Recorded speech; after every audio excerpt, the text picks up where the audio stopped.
Hey everybody, this is the Esoteric Cross. I make videos about how to gain your personal power while learning ancient secrets, and if that sounds like something that you're into, please hit the like button and subscribe and gain insight from this perspective in the cosmos. In this video, we're going to talk about the 7 rays of light within us. I talk all the time about how we are the microcosm of the macrocosm. We contain everything that's in the universe. Since our consciousness is not linear, it is broken down into parts. One way that this is exemplified is by the 7 planets to the ancients. 7 is a very important number.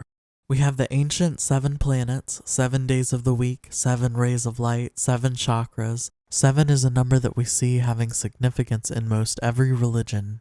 On the macro level, we have the 7 planetary energies that we can work with in ceremonial magic. On the micro level, we have the 7 chakras within us. These are big deal energies. I talk in my 4 Corners of Reality video about elemental energies. The 4 elements are powerful, but they are more about the microcosm, changing things directly in your world. When we work with planetary energies, we work with macrocosmic energies. This is simultaneously affecting the chakras as well as the planets, so this is affecting the bigger picture, the macrocosm, and the microcosm. I talked in my last video about how the sun and moon are considered planets to the ancients, and they are considered planets when we work with them in ceremonial magic. Now the planets are just reflections of the sun, since they produce no light of their own. They are being given the light from the sun, just like our heart gives life to the rest of our body. On an energetic level, all of our energy is being circulated in our heart center and is flowing throughout our entire aura. This is what is giving life to all of the other aspects of ourselves. This internal sun receives its light from the spiritual, central sun of the cosmos. Now, when we talk about the chakras and their correspondences to planets, if you do your research, you will find that there are so many different interpretations of this. There is not one definitive way that these energies correspond to each other. This is my way of relating them to each other, but there is a method to my madness. I translate these chakras to their planets by relating them to the Kabbalistic tree of life. Each Sephiroth corresponds to a different planet, and the tree of life is the map of the human form. So I use this to relate the planets to the chakras, so let's get started. The root chakra is the color red. Each chakra is like an energetic flower, each with a different number of petals. The root chakra has 4 petals. Each petal is representative of an energy channel that is flowing through the chakra. The root chakra is associated with Earth, which is not one of the 7 planets to the ancients. Earth represents the 4 elements. It is the microcosm of the universe. Earth is representing the physical reality, and this is the Malkuth sphere on the tree of life. This is the fruit of the tree of life. This is all about materialism here. An overactive root chakra shows someone who is too greedy and too materialistic. A blocked root chakra will show someone who cannot manifest, someone who is indecisive and not grounded. A balanced root chakra shows someone who is secure, centered, grounded, happy, and can manifest relatively easily. The sacral chakra is orange with 6 petals. The sacral chakra is corresponded to the moon and the Yesod sphere on the tree of life. Yesod is located at our pelvis. The moon is all about subconscious energy, our emotions, and our desires. Yesod being at our pelvis, just as the sacral chakra is, it's about creation and the creation of life. This is about our sex drive, passion, and creative power. This can also be about our psychic awareness and a hidden power within us.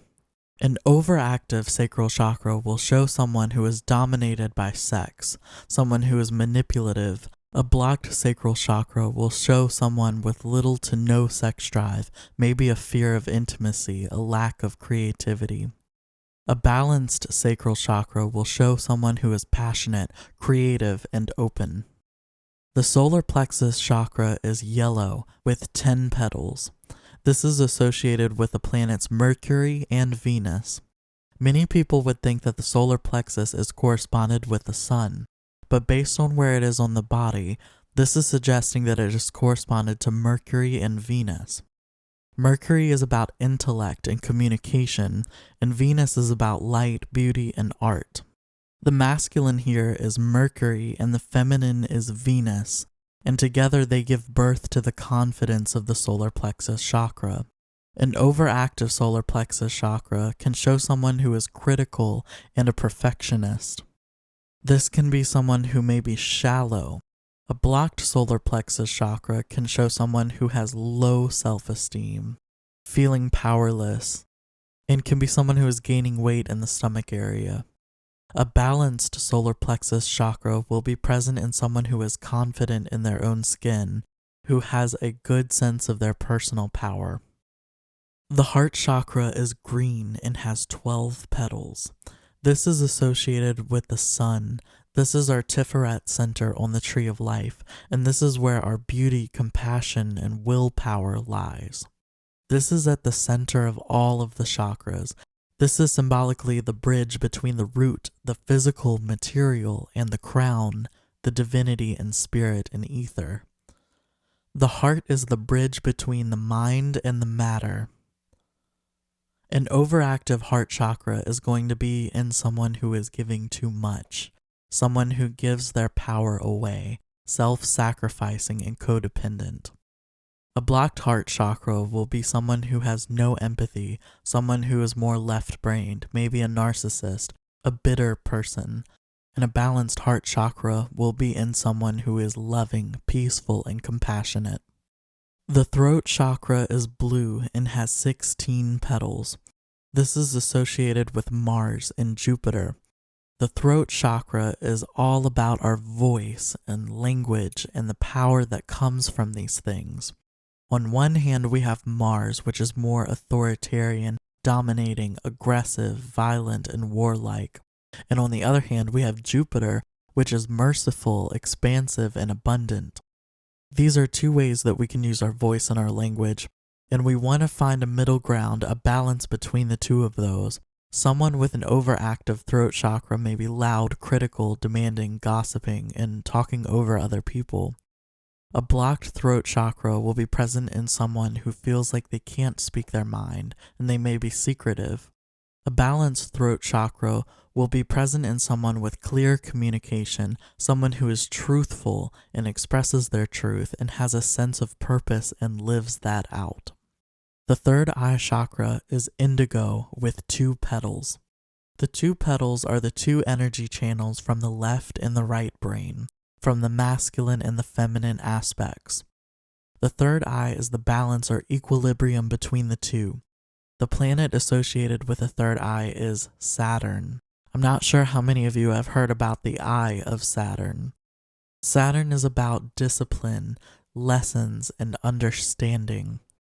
This third eye is the link between our spiritual soul and the body. This material body is the vessel by which we learn our lessons and redefine our discipline and gain understanding. These concepts are processed in the third eye. The third eye is also about psychic perception. This is the eye that still sees when you close your other 2 eyes. An overactive third eye chakra will show someone who may see many spirits, having hallucinations, delusions, and nightmares. Someone with a blocked third eye chakra will be someone who is very left-brained, who can't see past the physical, someone who may have no imagination. A balanced third eye will be present in someone who is intuitive, who can see past the physical, who can feel energies. They are imaginative, and they have clear direction. The crown chakra is purple and contains 1,000 petals. The word corona comes to mind. Corona are the rays that come off of the sun. Corona means crown. This is our higher states of consciousness. We have so much energy above our heads. There is no technical planet associated with a crown chakra, but I associate the sun with it, the spiritual sun, the central sun. The crown chakra is about divine light. It is about our connection to higher consciousness. The crown chakra has the power to transform. It has transformed our spiritual body into a physical body. The crown chakra is the awareness that we are. It is beyond thought, imagination, feeling, and perception. An overactive crown chakra is going to show someone who is ungrounded, addicted to spirituality, and may be judgmental. They may be someone who depersonalizes or dissociates. Someone with a blocked crown chakra will have weak faith.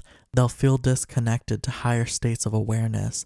They may be angry or they'll experience brain fog, and they may live in survival mode. A balanced crown chakra will be present in someone who is intelligent, aware, and is connected to divinity, and has a strong faith and doesn't live in fear. They live in love. You may observe here that many people have the top 3 chakras blocked, and they have the bottom 3 chakras overactive. So I'm going to walk you through a meditation where we cleanse the chakras. If you do this daily over time, this will help balance them.